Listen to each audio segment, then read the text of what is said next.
యేసుక్రీస్తు నామంలో మీ అందరికీ హృదయపూర్వక వందనాలు తెలియజేస్తూ ఉన్నా.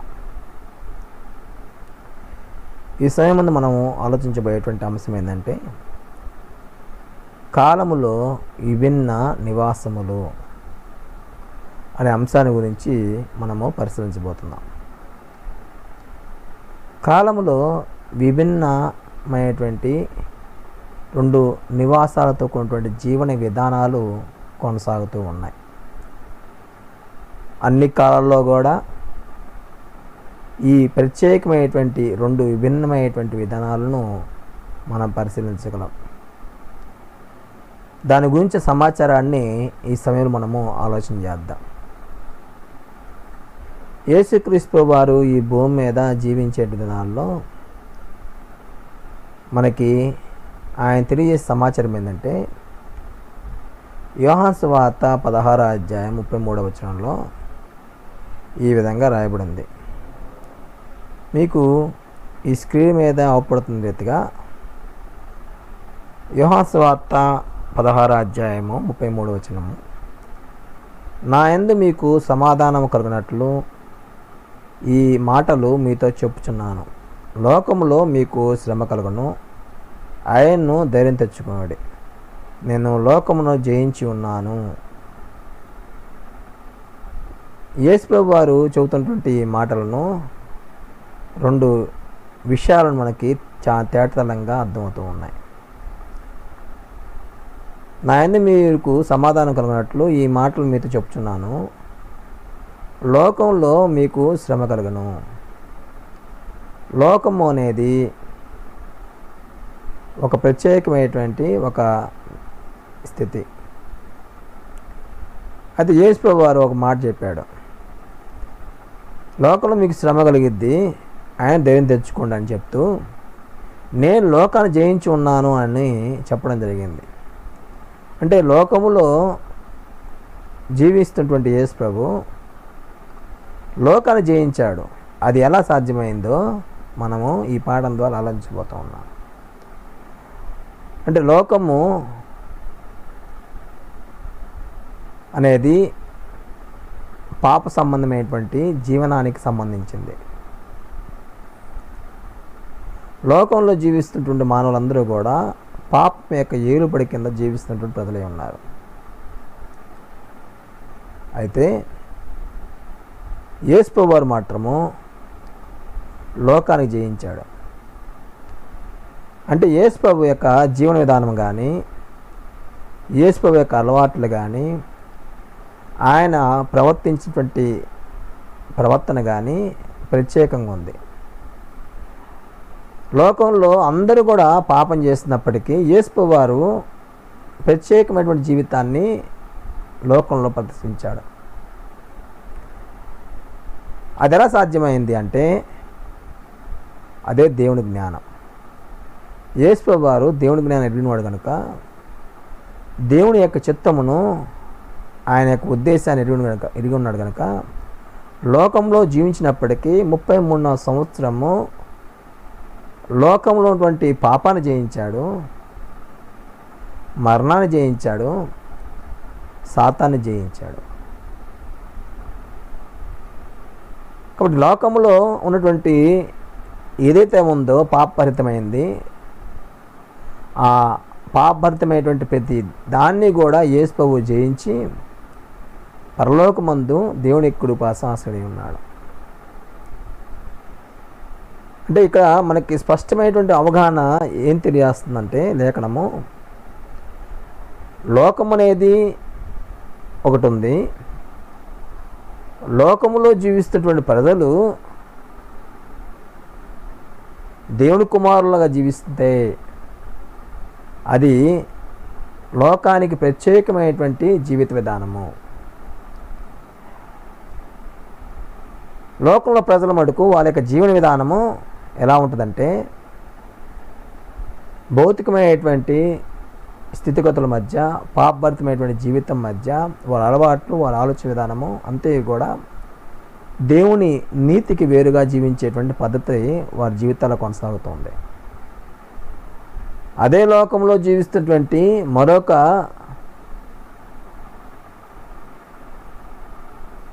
జనాంగం ఏంటంటే విశ్వాసులు.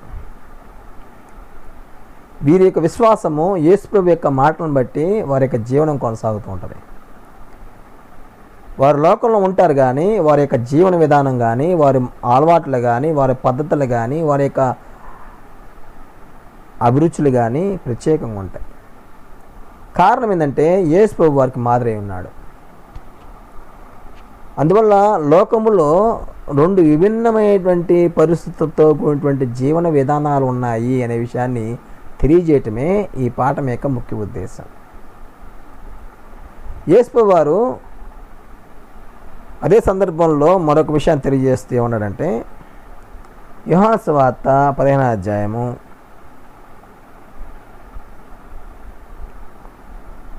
19వ వచనం చదివినప్పుడు,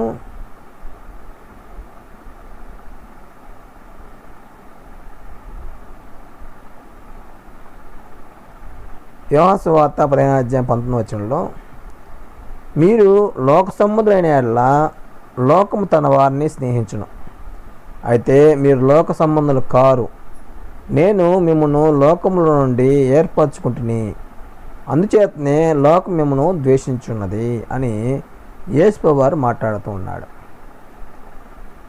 శిష్యులతో ఈ మాటలు యేసుప్రభు వారు చెబుతున్నట్లుగా మనం చూడగలము. మీరు లోక సంబంధులైన యెడల లోకము తన వారిని స్నేహించును. కాబట్టి లోక సంబంధులుగా ఉంటే లోకం ఆ వ్యక్తులను ప్రేమిస్తుంది, గౌరవించిద్ది, వారికి ఇవ్వవలసినటువంటి స్థానం వారికి ఇచ్చిద్ది. కానీ యేసుప్రభు యొక్క శిష్యులు లోక సంబంధులు కారు. కారణం ఏంటి? వారి జీవన విధానం కానీ, వారి యొక్క ఆలోచన విధానం కానీ, వారు ఎన్నుకున్నటువంటి మార్గం కానీ ప్రత్యేకంగా ఉంది. అది దేవుని యొక్క చిత్తానుసారమైనటువంటి జీవిత విధానం.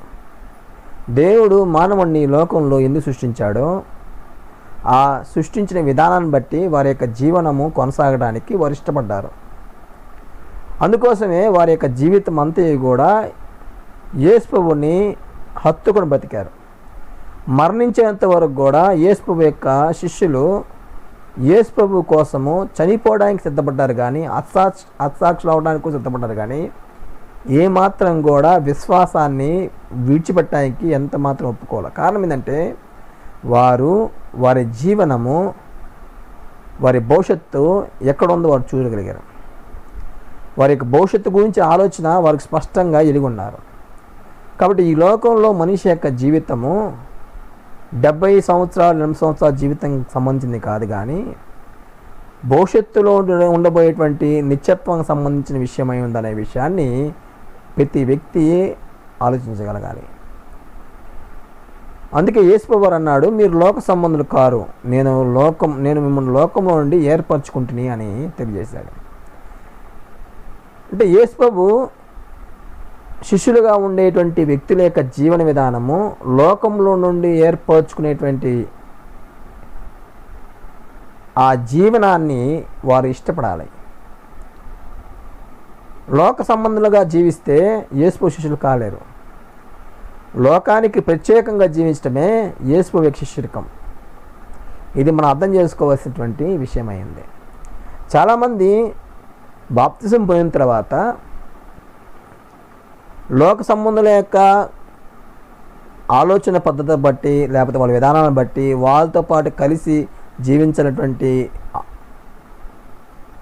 బంధుత్వము ఎన్ని వారికి కలయేసుకొని ఉంటే కనుక వాటిని అనుగుణంగా ప్రవర్తించడానికి జీవనాన్ని కొనసాగిస్తూ ఉంటారు. అది క్రైస్తవ్యం కాదు. క్రైస్తవ్యం అంటే ఏంటంటే లోకానికి ప్రత్యేకంగా జీవించటం. లోకము స్నేహించే విధానానికి విరుద్ధమైనటువంటి జీవితాన్ని క్రైస్తవుడు వ్యవహరించగలగాలి. అంటే అర్థం ఏంటంటే దేవుడు మన జీవితాల పట్ల ఏం కోరుకుంటున్నాడో ఈ భూమి మీద మనం ఎలా జీవించాలని ఈ ప్రభు ద్వారా మనకు బోధించబడిందో ఆ బోధన బట్టి, ఆ జీవనాన్ని బట్టి, అపోస్తులు ఆదేశించినటువంటి ఆజ్ఞలను బట్టి మన జీవితాన్ని సక్రమైనటువంటి రీతిలో ప్రదర్శించటయే ఈ జీవితానికి ఉండవలసిన గురి. కానీ మనుషులు ఎలా తయారవుతున్నారంటే అందరితో కలిసిమెలిసిగా ఉండి వారి యొక్క ఆచారాలు పద్ధతులు క్రైస్తవ్యంలోకి తీసుకురావడానికి ప్రయత్నం చేస్తున్నారు. అంటే లోక ఆచారాలన్నీ కూడా ఇప్పుడు యేసు ప్రభువునందు క్రైస్తవ్యంలో ఉన్నటువంటి విధానానికి అనుగుణంగా ఉండేట్లుగా తీసుకెళ్తూ ఉన్నారు. కానీ వాస్తవం విషయము అది కాదు, అది పాపభరితమైంది. దేవుడు ఏర్పాటు చేసుకున్నటువంటి శిష్యులు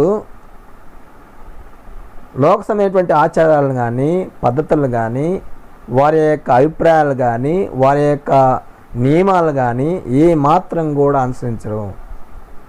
ఎందుకంటే లోకము విగ్రహ సంబంధమైనటువంటి ఆచారాలతో కూడి ఉంది. లోకము అనేకమైనటువంటి చెడు క్రియలతో కూడినటువంటి జీవనాన్ని కొనసాగిస్తుంది. లోకము పితృపారంపర్యమైనటువంటి పెద్ద ఆచారాలతో మనుషుల్ని రెచ్చగొడుతూ ఉంది. ఇలాంటి పరిస్థితుల మధ్య ఒక క్రైస్తవుడు దేన్ని కలిగి జీవించడానికి ఇష్టపడాలి అని ఆలోచిస్తే యేసు ప్రభు యొక్క మాటలను మాత్రమే ఆలోచించడానికి ఇష్టపడితేనే వారి యొక్క జీవన గురి బాగుంటుంది. అందుకే యేసు ప్రభు వారు నేను మిమ్మల్ని లోకం నుంచి ఏర్పరచుకున్నాడు. కాబట్టి యేసు ప్రభు యొక్క శిష్యరికము అనేది ఎలా ఉండబోతుంది, ఎలా ఉంటే యేసు ప్రభు సంతోషిస్తాడు, దేవుడు సంతోషిస్తాడంటే లోకానికి అనుగుణంగా కాకుండా లోకానికి వేరుగా జీవించడం అనేది యేసు ప్రభు యొక్క శిష్యరికము. అపోస్తలులు అలా జీవించారు. ఆదిమ సంఘములో ఉన్నటువంటి సభ్యులందరూ కూడా దాన్నే అమలుపరిచారు. ఈరోజు మనం కూడా దాన్నే అమలుపరచవలసిన వారమై ఉన్నాము, కొనసాగించవలసిన వారమై ఉన్నాము. రాబోయే తరానికి ఈ వ్యర్థ ఆచారాలని, వ్యర్థ పద్ధతులని, వ్యర్థ సంబంధమైనటువంటి ఈ పారంపర్యమైనటువంటి ఈ క్రియలను మనుషుల్లోకి లేకపోతే విశ్వాసంలోనికి తీసుకురాకుండా దేవుని ఆజ్ఞలను అనుసరించి జీవించడానికి కావలసినటువంటి ప్రతి సన్మార్గాన్ని జీవితంలో వేయవలసినటువంటి ఆవశ్యకత ఉంది. ఇది రాబోయే తరానికి కూడా మంచి పునాదిగా ఉండేట్లుగా ప్రతి క్రైస్తవుడు కృషి చేయవలసిన ఆవశ్యకత ఉంది. అందుకే యేసుక్రీస్తు నందు జన్మించటం అనేది ఒక కార్యక్రమంలో చాలా స్పష్టమైన వివరణ మనకు తెలియచేయబడుతుంది. అంటే లోకములో సాతాను పరిపాలన చేస్తున్నాడు. లోకం నుండి వేరేటువంటి వారి జీవితాల్లో యేసు ప్రభువు పరిపాలన చేస్తున్నాడు. ఇది రెండు విభిన్నమైనటువంటి జీవన విధానాలతో కూడినటువంటి ప్రక్రియ. కాబట్టి కాలంలో దేవుడు యేసు ప్రభువు ద్వారా జరిగించేటువంటి కార్యాచరణ, ఆయన పరిపాలన ఒక అద్భుతం. అది జీవ సంబంధమైంది, అది నిత్యత్వానికి సంబంధించింది, మహిమతో కూడి ఉంది. అదే సమయంలో సాతానుడు లోకంలో ఉన్నటువంటి మనుషుల్ని పాపంలో జీవింపజేస్తూ మరణంతో వాళ్ళ జీవనాన్ని కొనసాగిస్తూ పాపం యొక్క ఏలుబడి కింద వారు కొనసాగుతూ వారి ఆలోచనలు, వారి పద్ధతులు, వారి యొక్క జీవన విధానం అంతా కూడా పాపభరితంగా ఉంటూ వారి యొక్క రాబోయేటువంటి జీవితము నరకంగా చూడేసేటువంటి పరిస్థితి వారికి ఉన్నప్పటికి కూడా ఆ నరకము ఉందనే విషయం వాళ్ళు తెలియకుండానే ఈ భూమి మీద వాళ్ళని జీవింపజేస్తున్నాడు సాతాను. మనుషుల జీవితాల్లో ఒకటి సాతాను పరిపాలన చేస్తాడు, లేదా యేసు ప్రభువు పరిపాలన చేస్తాడు. సాతాను పరిపాలన చేస్తే వారు నాశనానికి వెళ్తారు. యేసు ప్రభువు పరిపాలన చేస్తే ఈ భూమి మీద జీవాన్ని కలిగి ఉండి యేసు ప్రభువు నందు దేవుడు ఏర్పాటు చేసినటువంటి నిత్య జీవాన్ని సొంతం చేసుకునేటువంటి అవకాశం ఉంటుంది. అందువల్ల ప్రతి క్రైస్తవుడు దేన్ని ఆలోచించాలో ఒక గురిని కలిగి ఉండాలి. కొలస్సీ పత్రిక 1వ అధ్యాయము 12-13 వచనాల్లో మనకి ఈ విషయాన్ని మనం చూడగలము.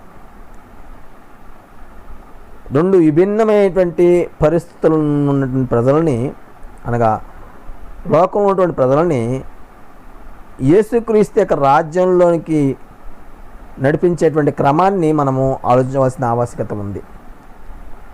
చూడండి, మీకు స్క్రీన్ మీద అవపడుతున్న రీతిగా ఆయన మనల్ని అంధకార సంబంధమైన అధికారంలో నుండి విడుదల చేసి తాను ప్రేమించి తన కుమారుని యొక్క రాజ్య నివాసులుగా చేసెను.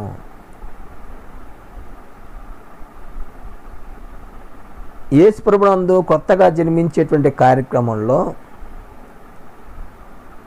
యేసుక్రీస్తు యొక్క రాజ్యం యొక్క విలువలను లోకంలో జీవించేటువంటి పాపి గ్రహించాలి.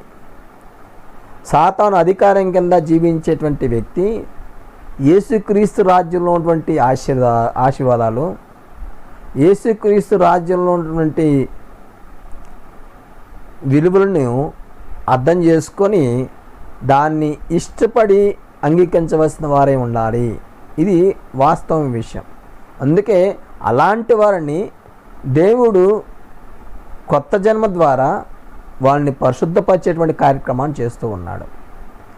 అందుకే ఏమంటున్నాడు ఇక్కడ కొలసా పత్రికలో పౌలు ఏమంటున్నాడంటే, మనలను ఆయన అంధకార సంబంధమైన అధికారంలో నుండి విడుదల కలగజేసి, కాబట్టి యేసు ప్రభు ద్వారా దేవుడు చేస్తున్నటువంటి కార్యం ఏంటంటే, ఒకప్పుడు లోకములో ఉన్నప్పుడు సాతాను యొక్క అధికారం కింద మన పాపక్రియల చేత, పాప సంబంధమైనటువంటి ఆలోచన చేత, మనస్సాక్షి దోషారోపణ కింద బ్రతుకుతూ మన హృదయము మనస్సు చెడిపోయి దేవుని రాజ్యము యొక్క ఉనికి నుంచి దూరంగా వెళ్ళిపోయేటువంటి పరిస్థితి మనం ఉన్నప్పుడు యేసుక్రీస్తు యొక్క రక్తాన్ని బట్టి మనల్ని పరిశుద్ధపరిచి నీతిమంతులుగా చేయటం ద్వారా మనము తన కుమారుని యొక్క రాజ్య నివాసులుగా చేయటంలో దేవుని యొక్క కార్యాచరణ మనం చూడగలము. యేసుక్రీస్తు యొక్క రాజ్య నివాసులుగా ఉండేటువంటి ఈ వ్యక్తులు యేసుక్రీస్తు నందు జీవాన్ని సాధించడానికి, దేవుని యొక్క చిత్తాన్ని ఈ భూమి మీద నెరవేర్చేటువంటి విషయంలో తమ యొక్క సహజ కోరికలను సంతృప్తిపరచుకునేటువంటి క్రమంలో దేవుడి నీతిని బట్టి వాళ్ళు జీవించవలసిన వారే ఉండాలి. వాళ్ళు ఇష్టపడి మాత్రమే జీవిస్తేనే ఆయన రాజ్య పౌరులుగా వ్యవహరించేటువంటి అవకాశం ఉంటుంది. దేవుడు ఎవరిని అయిష్టంగా పరిపాలన చేయడానికి అంగీకరించడం. ఎందుకంటే వాళ్ళు ఇష్టపడి వాళ్ళ హృదయాలు మనసుల్లో తనకి స్థానం ఇచ్చి వాళ్ళ హృదయాల్లో జీవానికి ఉండవలసినటువంటి ఆ విలువను వాళ్ళు గుర్తించి ఆ మహిమ కొరకు వారు చేయవలసినటువంటి క్రియలను వారు చేయడానికి సంసిద్ధపడితే ఆ సిద్ధపాటుతో కూడినటువంటి జీవితాన్ని బట్టి దేవుడు వారికి మహిమనిస్తాడు. అందువల్ల ఈ భూమి మీద యేసుక్రీస్తు రాజ్య నివాసులుగా ఉండటం అంటే లోకానికి ప్రత్యేకమైన జీవితాన్ని జీవించడం. కానీ ఈరోజు జరుగుతున్న విషయం ఏంటంటే, బాప్తిజం పొందితే చాలు నువ్వు ఎలాగా జీవించినా కానీ దేవుడు పరలోకం ఇస్తాడు అనేటువంటి ఆలోచన ప్రజల్లోకి ఈ అబద్ధ బోధకులు తీసుకెళ్తూ ఉన్నారు. వాస్తవానికి గ్రంథము మనకు అలా బోధించడం లేదు, లేఖనాలు మనకి అలాగా నేర్పించడం లేదు. ఎందుకంటే ఎవరైతే క్రీస్తు రాజ్య నివాసులుగా చేయబడ్డారో వాళ్ళు పాపము జోలికి వెళ్ళకూడదు, పాప సంబంధించిన క్రియల్లో వాళ్ళు పాల్గొనకూడదు. ఈ లోకంలో మనం జీవించినంత కాలము దేవుని యొక్క ఇష్టాన్ని జరిగించడానికి, మన సహజ కోరికలను సంతృప్తిపరుచుకునే క్రమంలో దేవుడు మనకిచ్చిన జీవనియమాన్ని బట్టి మనం ఆ సహజ కోరికలను సంతృప్తిపరుచుకుంటూ దేవుని మార్గంలో ఉన్నతంగా ఎదగవలసిన వారమై ఉన్నాం. అది మనకు అప్పచెప్పిన పని. ఆ పని నిబద్ధంగా మనం చేయగలిగితేనే అది మనకు మహిమనిస్తుంది, మనల్ని చేరవలసిన స్థలాన్ని తీసుకెళ్తుంది. కానీ ఈరోజు పరిస్థితి ఎలా ఉంది? ఆదివారం రోజున వచ్చి యేసుక్రీస్తు యొక్క శరీరాన్ని, యేసుక్రీస్తు రక్తాన్ని సాదృశ్యమైనటువంటి ఆ రొట్టెను, ఆ రసాన్ని తీసుకుంటే పరలోకం వెళ్తానటువంటి ఒక ఆలోచన ప్రజల్లోకి బలంగా తీసుకెళ్లారు ఈ అబద్ధ బోధకులు. వాస్తవం అది కాదు, అది ఆజ్ఞ అనుసరించవలసి ప్రతి ఆదివారం మనం చేయవలసిన పని. కానీ ఈరోజు ఆదివారం ప్రతి ఆదివారం కూడా ఆ పని చేయట్లా చాలామంది. వారంలో మొదటి వారం మాత్రమే ప్రభు బల్ల కార్యక్రమం ఉంటుంది. మిగతా 3 వారాలు లేక ఒక్కొక్కసారి 4 వారాలు వస్తాయి. ఆ 4 వారాలు కానీ ఎప్పుడు కూడా ప్రభు బల్ల ఆరాధన ఉండదు. అంటే ఆజ్ఞను మీరటం అనేది చాలా సున్నితంగా మనుషులకి అయిపోయింది. అది చాలా ఈజీ అయిపోయింది. దేవుని ఆజ్ఞను మీరటం అనేది చాలా ఈజీ అయిపోయింది. కాబట్టి లేఖనాలు అతిక్రమించకూడదు. లేఖనాలని అతిక్రమిస్తే మనం నష్టపోతాము. ఈరోజు యేసు యొక్క శరీరాన్ని సాదృశ్యమైనటువంటి రొట్టెను, యేసు యొక్క రక్తాన్ని సాదృశ్యమైనటువంటి ఆ యొక్క ద్రాక్షారసాన్ని తీసుకోవడం వల్ల మనం మహిమకెళ్తామనేటువంటి ఆలోచన సరైనటువంటి ఆలోచన కాదు. ఎందుకంటే ఆయన మనల్ని సృష్టించింది అందుకోసం కాదు, మనలో జీవము నింపబడటానికి, జీవంతో కూడిన క్రియలు మనం జరిగించడానికి, మనము యేసు ప్రభువు లాంటి వారంగా తయారవడానికి సిద్ధమైనటువంటి హృదయాన్ని, మనసుని సాధించవలసినటువంటి ఆవశ్యకత ఉంది. ఈరోజు అది చేస్తేనే మన జీవం గలవారుగానే ఉండేటువంటి అవకాశం ఉంటుంది. ఈరోజు అలా చేయకపోవటం వల్ల మనుషులకి ఏం పరిస్థితి ఏర్పడుతుందంటే వాళ్ళు దేవుడి రాజ్యానికి దూరంగా వెళ్ళిపోయేటువంటి పరిస్థితి ఏర్పడుతుంది. అపోస్తలుడైన పౌలుకి ఆజ్ఞ ఇచ్చినప్పుడు అక్కడ ఏం రాయబడింది మనం పరిశీలిస్తే అపోస్తల కార్యము 28వ అధ్యాయము 18వ వచనంలో, అపోస్తల కార్యము 28వ అధ్యాయము 18వ వచనంలో 26 అధ్యాయము 18వ వచనంలో అక్కడ ప్రభువారు పౌలుకు తెలియజేసే సమాచారం ఏంటి అని మనం గ్రహిస్తే, వారు చీకటిలో నుండి వెలుగులోనికి, సాతాను అధికారంలో నుండి దేవుని వైపునకు తిరిగి నా అందరి విశ్వాసం చేతను పాపక్షమాపణను పరిశుద్ధపరచబడిన వారిలో స్వాస్థ్యం పొందినట్లు వారి కన్ను తెరుచుటకై నేను నిన్ను వారి యొద్దకు పంపిదని చెప్పాను. చూడండి, అపోస్తలుడైన పౌలుని యేసు ప్రభు ఏర్పరచుకునేటువంటి క్రమంలో ఆయనకిచ్చినటువంటి ఆజ్ఞ ఏంటంటే, లోకంలో ఉన్నటువంటి అన్యజనులని చీకటిలో నుండి వెలుగులోనికి, సాతాను అధికారంలో నుండి దేవుని వైపుకు తిరిగి తిప్పటం అనేది పౌలు యొక్క పని. అంటే పౌలు యొక్క సందేశము, పౌలు నేర్పించేటువంటి బోధ దేన్ని గురిగా పెట్టుకొని బోధించాలంటే ఇదిగో ఈ విషయాలని, చీకటిలో ఉన్నటువంటి వారి జీవితాలని వెలుగులోనికి, అనగా క్రీస్తున్నటువంటి ఆత్మసంధి వెలుగులోనికి వారు జీవించేటట్లుగా, సాతాను యొక్క అధికారం కింద పాప భరితమైనటువంటి ఆ జీవితం నుండి, పాపం యొక్క ఏలుబడి కిందటువంటి జీవితం నుండి, మరణసమైనటువంటి క్రియలతో కూడినటువంటి జీవితం నుండి వారు దేవుని రాజ్యపు విలువల్ని గ్రహించేటువంటి వారుగా తిప్పేట్లుగా చేయటమే పౌలు యొక్క పని. ఈరోజు ప్రతి సువార్తికుని పని కూడా అదే. ప్రతి సువార్తికుని పని ఏంటంటే దేవుడి రాజ్యంలో ఉన్నటువంటి విలువని ప్రజలు ఆ సందేశ రూపంగా వినగలిగి దాన్ని అర్థం చేసుకొని దాన్ని వైపు తిరగటం అనేది శ్రేష్టమైనటువంటి విషయం అన్నమాట. అందుకే ఏమంటున్నాడు, నా యందలి విశ్వాసము చేత పాపక్షమాపణను పరిశుద్ధపరచబడిన వారిలో స్వాస్థ్యం పొందినట్లు వారి కన్నులు తెరుచుటకై. కాబట్టి వారు ఏదైతే పాపము చేత వారి కన్నులు మూసుకుపోయి ఉన్నాయో, ఆ అజ్ఞానం చేత వారి కన్నులు మూసుకుపోయి ఉన్నాయో, ఆ కన్నులు తెరవటం అనేది ప్రతి సువార్తికుని యొక్క బాధ్యత. పౌలు బాధ్యత మాత్రమే కాదు, ప్రతి సువార్తికుని బాధ్యత కూడా ఏంటంటే వారు పాపము చేత ఏదైతే వాళ్ళు కోల్పోయి ఉన్నారో వాళ్ళ ఆత్మ సంబంధించినటువంటి జీవితానికి సంబంధించిన ప్రతి విషయాన్ని వాళ్ళకు నేర్పించి వాళ్ళు చేరుకోవాల్సిన గురిని వారు చేరుకోవడానికి కావాల్సినటువంటి బోధని, సందేశాన్ని సువార్తికుడు ప్రజలకు వినిపించగలగాలి, వారు అర్థం చేసుకోగలగాలి, దాన్ని ఆలోచించగలగాలి, దాని గురించి ఆ బోధ వారు అంగీకరించేట్లుగా, వారు ఆలోచించేట్లుగా ఆ మాటలు ఉండగలగాలి. అప్పుడు సాధించవలసినటువంటి సువార్తికుని సందేశము సరైన రీతిగా అది సాధింపబడుతూ ఉంది. ఇక్కడ మనం ఆలోచన విషయం ఏంటంటే,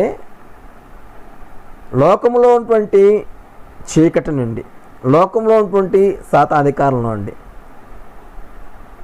క్రీస్తులో ఉన్నటువంటి వెలుగులోకి, క్రీస్తులో ఉన్నటువంటి దేవుడి మార్గంలోనికి ప్రతి వ్యక్తి నడవటమే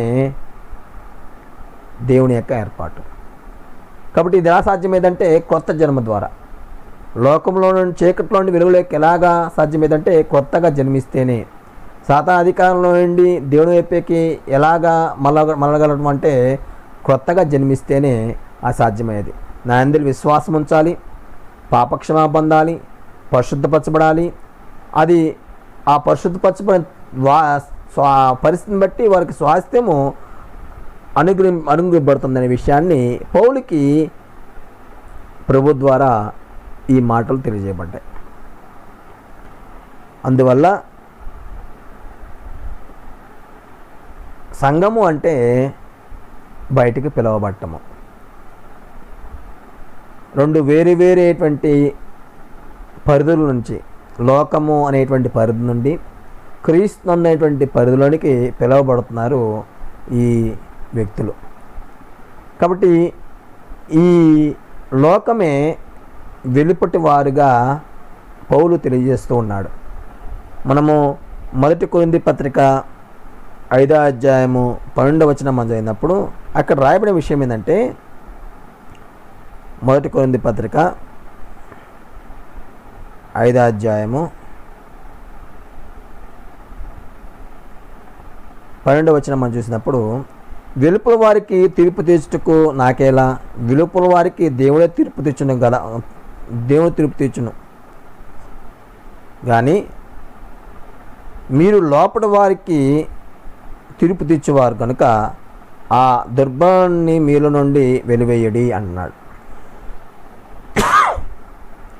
వెలుపల వారంటే లోకము. కాబట్టి లోకము తీర్పు తీర్చేటువంటి పని మనకు కాదు. లోకానికి వెలుపటి వారు అని మనం ముందు చదువుకున్నాం. ముందు మాటలు ఏమనుకుందంటే వెలుపటి వారు. ఇప్పుడు ఇక్కడ మనకి 13వ వచనం ఏమన్నా అంటే లోపటి వారు అంటే సంఘ సభ్యులు ఎవరైనా పాపం చేసినప్పుడు వారిని తీర్పు తీర్చి వెలివేయాలి.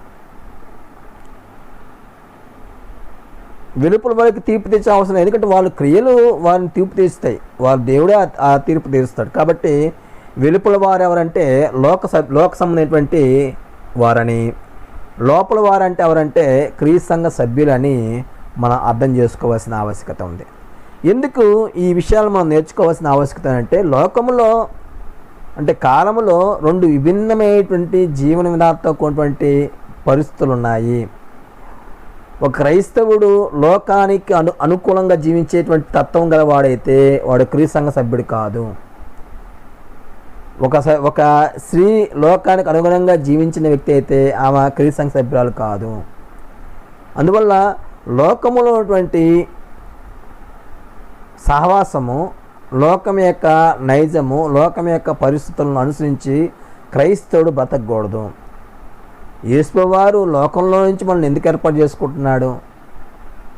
క్రొత్త జన్మ ద్వారా మనం క్రీస్తులోకి ఎందుకు వస్తున్నామంటే ఒక ప్రత్యేకమైనటువంటి జీవితాన్ని జీవించాలి. ఈ ప్రత్యేకమైన జీవితం ఎలాంటిదంటే యేసుక్రీస్తుని విశ్వాసము, పాపక్షమా పొందిన వారమై పరిశుద్ధపరచబడి స్వాస్థ్యం పొందడానికి, ఆ గురిని చేరుకోవడానికి కావాల్సిన జీవనాన్ని ఈ భూమి మీద మనం బతకడానికే దేవుడు ఉద్దేశించాడు.